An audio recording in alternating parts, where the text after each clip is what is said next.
Dhaka test দিয়ে কাল শুরু হচ্ছে বাংলাদেশ পাকিস্তানের 2 ম্যাচের সিরিজ। মিরপুরে স্পোর্টিং উইকেট হবে সেই প্রত্যাশায় প্রথমে বড় ইনিংসে বড় স্কোরের লক্ষ্য থাকবে বাংলাদেশের, বলছেন নাজমুল শান্ত। অন্যদিকে টাইগার পেস আক্রমণ সামলে সর্বোচ্চ দিয়ে জিততে চান পাকিস্তান অধিনায়ক শান মাসুদ। খেলা শুরু সকাল 10টায়। টেস্ট চ্যাম্পিয়নশিপের অংশ মিরপুরে ট্রফি উন্মোচনে আসা দুই অধিনায়কই জানেন এই সিরিজের গুরুত্ব। নাজমুল শান্ত, শান মাসুদের অভিন্ন লক্ষ্য ঢাকা টেস্ট জিতে এক ধাপ এগিয়ে যাওয়া। 200-র বেশি সার্ভিস ও ফিচারে লেনদেনের সব বিকাশ অ্যাপে সম্ভব। মিরপুরে স্পোর্টিং কন্ডিশনেই এখন সাহস পায় টাইগাররা।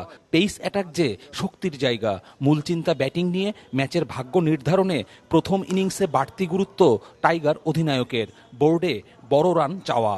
400 প্লাস যদি আমরা করতে পারি সেটা খুব একটা দলের জন্য খুব ভালো। বাট একটা জিনিস বুঝতে হবে যে যার এক একজনের খেলার ধরন এক এক রকম। সো কারো খেলা আমি চাই না যে কেউ পরিবর্তন করুক, যে যেভাবে খেলতে পছন্দ করে সে সেভাবেই খেলুক। 3 পেসারের সঙ্গে 2 স্পিনারে হবে বোলিং কম্বিনেশন। টেস্টে তানজিদের অভিষেক হতে পারে, অপেক্ষা বাড়বে অমিতের। পাকিস্তানের বিপক্ষে লিটনের টেস্ট রেকর্ড দারুণ। শুধু এক ফরম্যাট খেলা, মুশফিক, মুমিনুল, তাইজুলদের অভিজ্ঞতাই ভরসা। না, অবশ্যই পেস বোলাররা অবশ্যই এক্সট্রা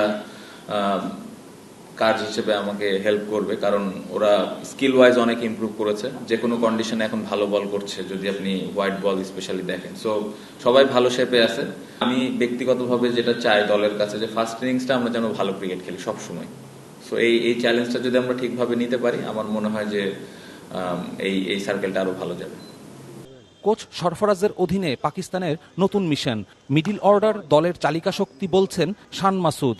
জিততে আত্মবিশ্বাসী অতিথিরা টাইগারদের পেস আক্রমণ নিয়ে সতর্ক। আমরা জানি ওদের শক্তিমত্তার ব্যাপারে। আমরা কাউকে হালকাভাবে নেব না, আবার প্রতিশোধের কথাও ভাবছি না। ভালো খেলে জিততে চাই, ভালো ব্র্যান্ডের ক্রিকেট খেলতে চাই।